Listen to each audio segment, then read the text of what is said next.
tahay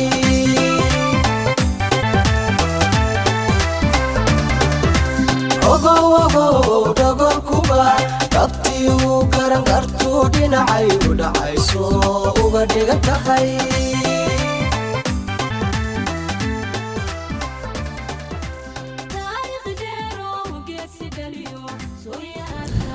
kulanti wanaagsan daawadayaal idil ahaantiinba meel walba oo aad joogtaan ku soo dhawaada barnaamij gaar ah oo aan ku soo qaadan doono ama aan kaga hadli doono booqashadii dhawaan dalka Koonfur Afrika oo ku yimid Sheekh Shariif Sheekh Axmed madaxweynihii hore ee Soomaaliya ahna gudoomiyaha xisbiga Himilo Qaran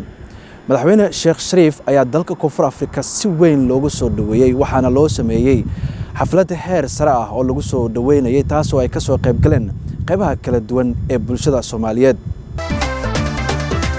ogow dogon kuba qabtiyu garan gartu dhinacay u dhacayso uga dhigan tahay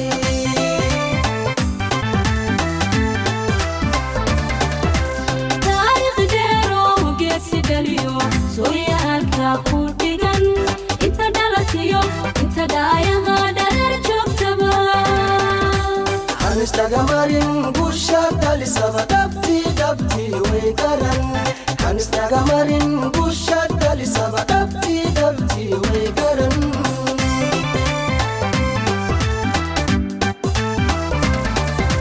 taariikhdeero geesi dhaliyo sooyaalka ku dhigan inta dhalatiyo inta dhaayaha dheer joogtaba hanistaga marin busha dhalisaba dhabti way garan hanistaga marin busha dhalisaba dhabti way garan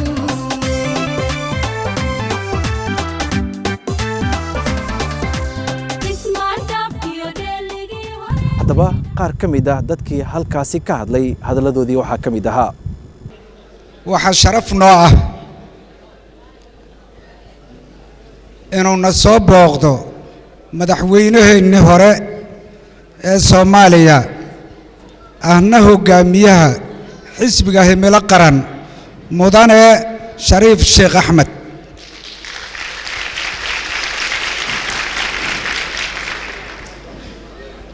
waxaan leenahay soo dhawaaw mudane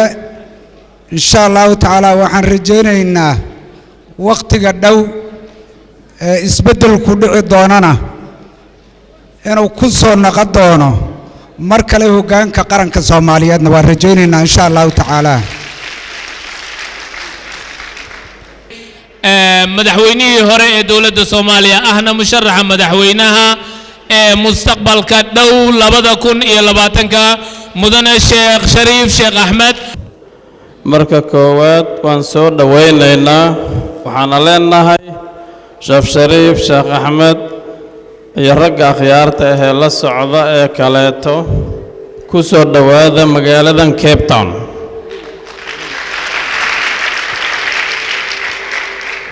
waxaan aad iyo aad ugu faraxsanahay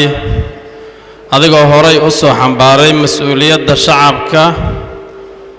haddana diyaar u ah in aad xambaarto isla markaana aanan aaminsanayn ujeeddada aad ka leedahay in ay tahay ku gaarista dana shakhsiyadeed ee aad doonayso badbaadada ummadaada dalkaaga iyo dadkaaga cid kasta oo Soomaali ah garashadeedana ay ku filan tahay qalbigeedana ay daacadnimo ku jirto in ay kugu garab istaagto oo higsiga aad ku socoto inay lagama maarmaan tahay baan aaminsanahay annagu waan dhiiri gelinaynaa inay ku garab istaagaan annaguna heel iyo hooba wixii ay tabartayadana dhaafin weydo waan kula garab istaagaynaa insha Allah taala haddii aan ku soo koobo daqiiqado dadkana u jeedid reer Cape Town rag iyo dumar waa ganacsato waxa caawa xalfadu ay u bilaabatay waqtiga dambe dugaamiyo iyo ganacsato ayay soo xireen 4 saac habeenimo iyo wixii ka dambeeyay mudane madaxweyne waxaan rabaa inaan kuu sheego dadkana u jeedid waa dadka kaliya ee madow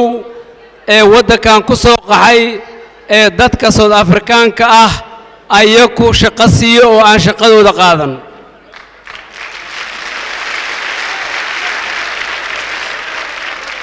mudana madaxweyne dadkaan ha u jeedid waa dad qofka ugu yar 3 ilaa 10 qofood isku celcelis oo shaqo siiyo waxaan rabnaa mudana madaxweyne dad madax ah mustawahaadoo kale ah oo dawladda South Africa u sheega in ay yihiin dadkan ganacsato shaqo abuur ah hawlgar ah dalka iyo dadka canshuurta ay dhiigooda laga qaado dawladda South Africa ay ku nooshahay madax u sheegta ayaan rabnaa waxaan rajaynayaa inaad insha Allah tacaala kan koowaad aan noqon doontid mudana madaxweyne dadkaan ha u jeedid waa dad ka la sheego ee Soomaaliya waxa loo diro caalamka dadka koowaad ay noqdeen haddii aan ammaanta intaa leeg aan ka soo tago waa dadka markay Soomaaliya tagaan aan jagooyinka la siinin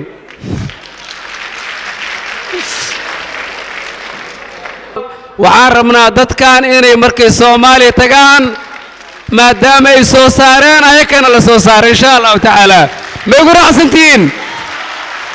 igu raacsantiin waa muruqmaal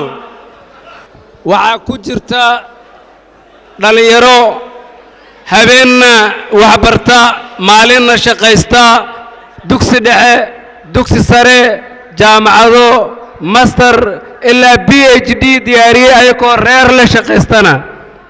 gudoomiyaha ganacsatada markuu dhahay qof walba wuxuu shaqaysiyaa 4 ama 5 qof oo waddankan ah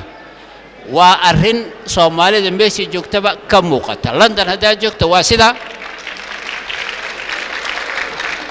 Minneapolis hadaa tagto Soomaalida arki say u socdaan iyo say u nool yihiin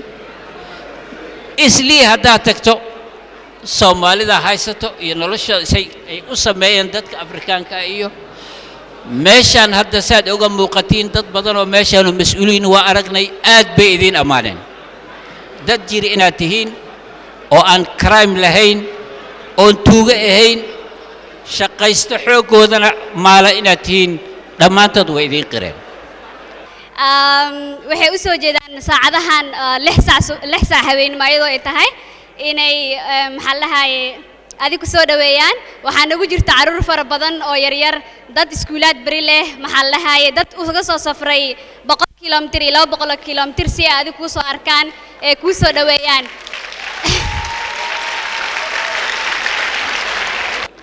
haddii Sheekh Shariif aan ku soo dhaweyn lahay mid aan u soo dhaweyn lahayn nin walba meeshuu degan yahay hotelku degan yahay uu tago waanu soo dhaweynay laakiin maxaa ka maqan nuxurkii iyo quruxdii baa ka maqan qiimihii baa ka maqan walaalayaal marka sidaan u fadhino oo wada jirkan way bay midnadu ka bilaabataa waxaan kaloo rabaa inaan tilmaamo hoosta ka xariiqo midnimada iyo wada jirka iyo waxqabadka iyo dhismaha bulshadeena dhinac walba ka burburtay waxay ka turjumaysaa ama tusaale u ah xiriirka iyo calaaqada annaga inaga dhaxaysa walaalayaal haddii ay tahay xiriirkeenna mid ku dhisan walaalnimo isjacayl is-ixtiraam waxa automatically ka soo baxaya inaanu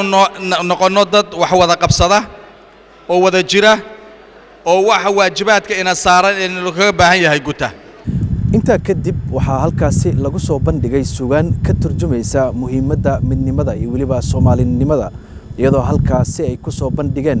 fanaaniinta Soomaaliyeed ee magaalada Cape Town ee dalka Koonfur Afrika kuwaas oo ka qayb qaadanayay soo dhaweynta madaxweynihii hore ee Soomaaliya Sheekh Shariif Sheekh Axmed wixii hadal hore loo jeediyay in yaraan ku leeyahay oo ah iyadoo suugaana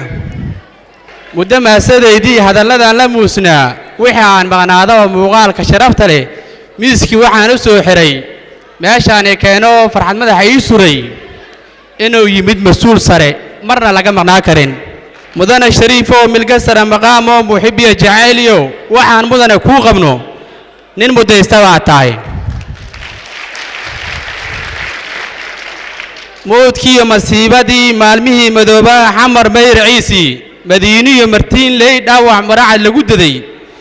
nimaan maadan baa tahay majacararin baa tahay madax duubtay baa tahay meel seexan baa tahay nafta muujiyaa tahay mas-uul mugweyne oo dhulka ila maraayo mooradii mas-uul mugweyne oo dhulka ila maraayo moorada tegayo masjidkiyo magaalada ii mushaaxa baa tahay ma maqnida mid baa tahay marag muuqataa tahay aabba maasan baa tahay marastii carruurtii hooyadan maskiinta dowladdeenna magaca leh kuwa maalqabeenka nin maslixi karaa tahay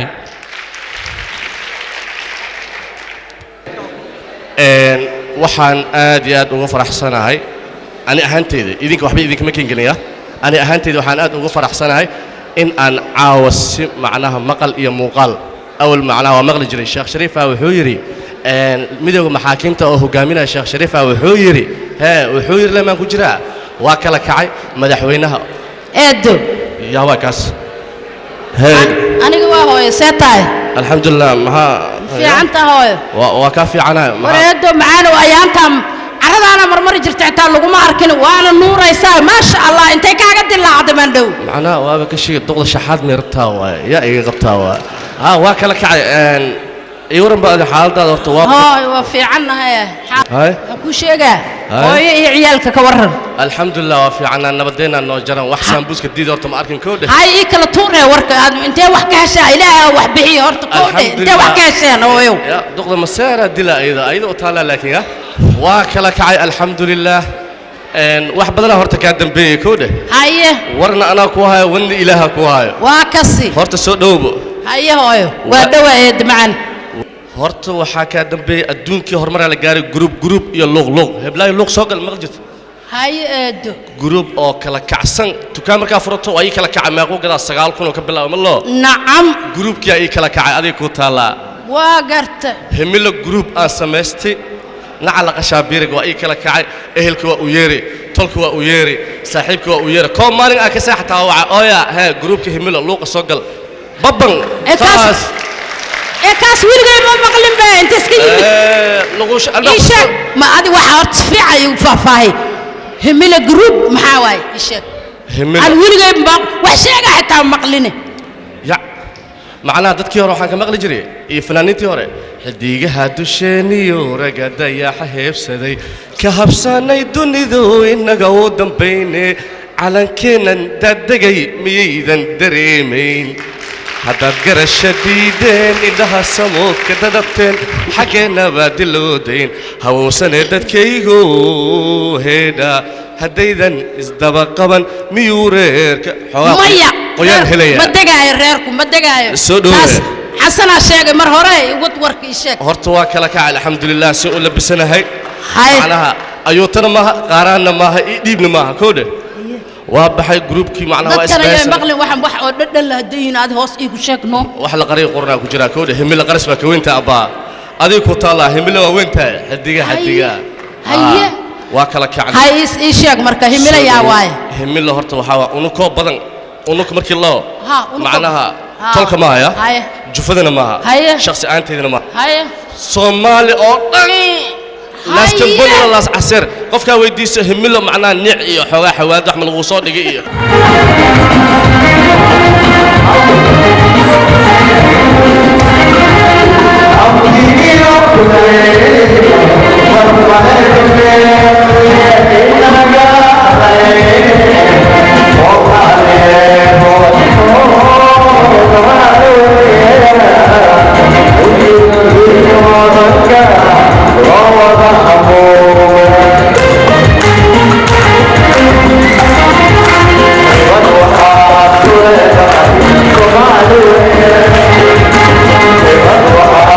Yeah.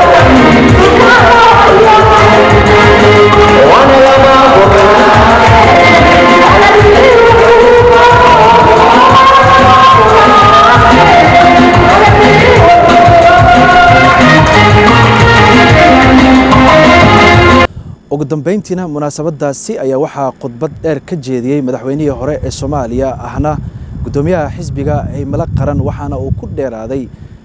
hiigsiga iyo waliba siyaasadda xisbiga Himilo Qaran iyo waliba xaaladda dalka Soomaaliya uu soo maray iyo waliba midda haatan uu marayo. Bismillah walhamdulillah wassalatu wassalamu ala rasulillah wa ba'd. Assalamu alaykum wa rahmatullahi wa barakatuh. Guddiga qabanqaabada culamaa u diinka odayaasha dhaqanka haweenka dhalinyarada bahda saxaafadda dhammaan ka soo qaybgalayaasha farxad weyn ii taa caawa aniga iyo wafdiga ila socdaba inaan idinkala soo qayb galno xafladan qiimiga badan. waxaan rabaa inaan idinkaga mahad celiyo soo dhaweynta iyo maxaan ku yiraahdaa abaabulka wanaagsan ee aad gasheen aad iyo aad ugu mahadsantihiin.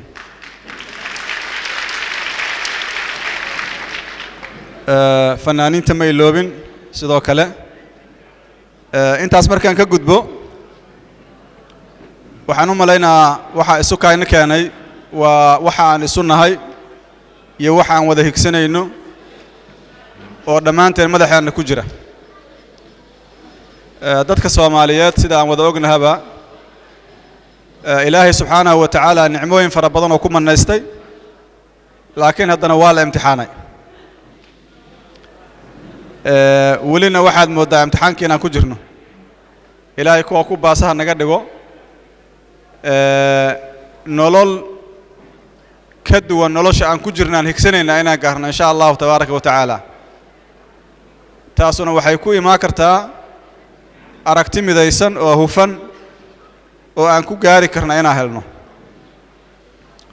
waxaan higsanayna waxa waaye in qof walba Soomaali oo ku noolaado sharaf karaamo cadaalad nolol fiican.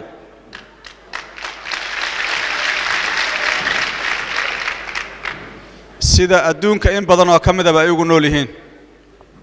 waana wax la xaqiijin kara insha Allah tabaaraka wa ta'ala hadii loo jeesto. waxaan aaminsanahay marxalada adag in laga soo gudbay laakiin haddana weli aan u baahannahay inaan dadaalkeena laba laabno. waxaan ula jeedaa taas noloshii hore awooyaashan ama kuwii ka sii horeeyay nolol basiida oo aan wax badan u baahnayn ay ahayd laakiin nolosha maanta aan rabno annaga iyo caruurteena iyo dadka naga dambeeya waa ka duwan taas. waxaan ka fikiraynaa nolol sida adduunku intiisa badan oo u nool yahay wanaaga ah annagoo aan ka tagaynin qiyamkeena iyo akhlaaqdeena iyo diinteena inaan ku noolaano. waxaan aaminsanahay inaan xaq u leenahay. marka inaad ka guurto xaalad oo xaalad kale u guurto waxay kaaga baahan tahay dadaal inaad la timaadid iskama imaanayso. ilaahay subxaanahu wa ta'ala wuxuuna leeyahay in allaha laa yughayyiru ma biqawmin xataa yughayyiru ma bianfusihim. ilaahay qoom xaaladooda ma bedelo xataa yughayyiru ma bianfusihim. marka ayadda waxaan ka fahmaynaa xaaladdeena inay isbedesho waa wax annaga nagu xiran.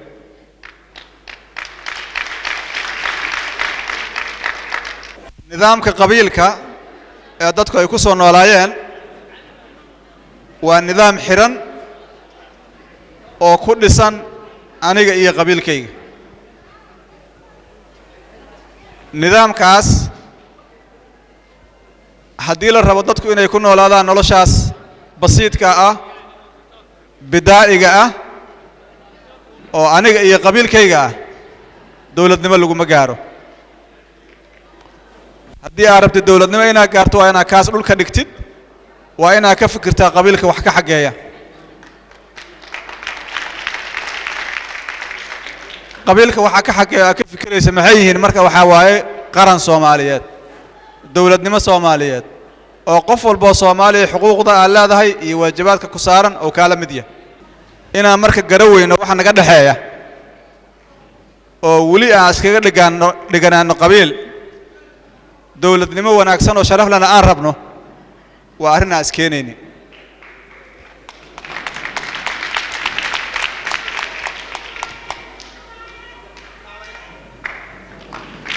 waxaan u malaynaa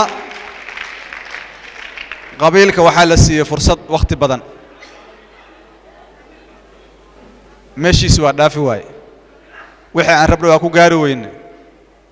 soo xilligeedii maaha inaan dhigno markaan dhahno qabiilku waa qaraabanimo waa la isku xiriirinaa qaaranka qaraabada ha lagu qaado abtirka ha lagu garto mushkilad ma laha laakiin marka siyaasad laga hadlaayo mabaadi' siyaasadeed iyo aragti siyaasadeed ha la aado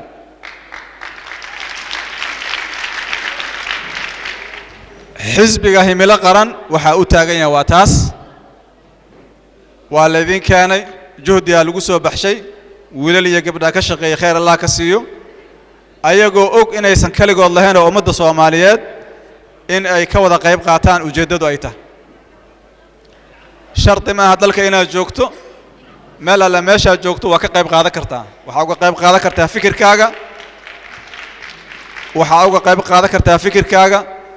waxa uga qayb qaadan kartaa taageeradaada dhaqaale iyo haddaad wax kala weysayna u duceysid inuu guuleysto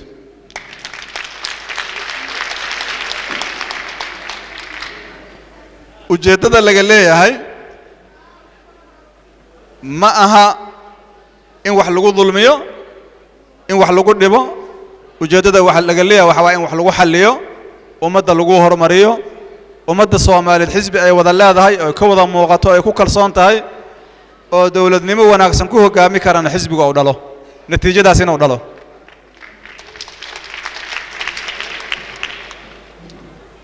waxaan rabnaa marka in dawladnimada hoos laga soo dharaandhiyo la abuuro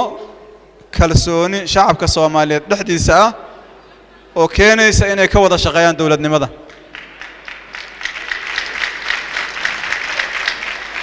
waxyaabaha dumiya dawladnimada waxaa ka mid ah cadaalad darrada kalsooni darray dhalaysaa waxay dhalaysaa dawladnimada dadna inay manaafacaadsadaan dadna lagu dhibo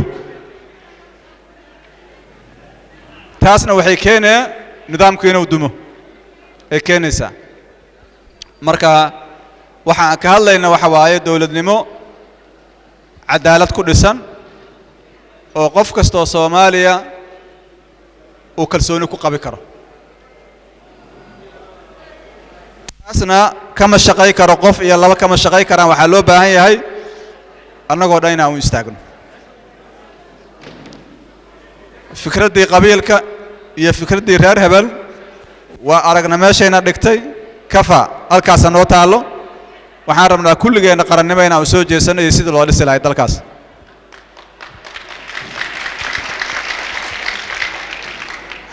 xisbiga himilo qaran marka waxaan rabnaa inuu arrintaas hormuud ka noqdo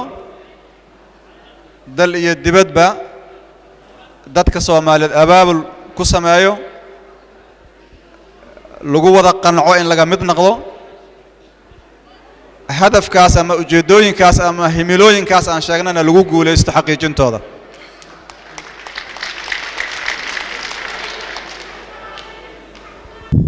daawadayaal intaas ayaan ku soo afmeeraynaa barnaamijkii gaarka ah ee aan kaga hadlaynay soo dhaweyntii gaarka ahayd ee loo sameeyay madaxweynihii hore ahna gudoomiyaha xisbiga himilo qaran Sheekh Shariif Sheekh Axmed barnaamijka aniga oo Cabdikariim Mursal Faarax ayaa idin la socodsiinayay dhanka duubista waa Xasan Kaafi Maxamed Shire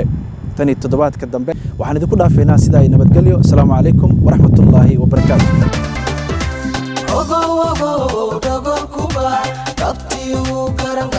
dhinacay u dhacayso uga dhigan tahay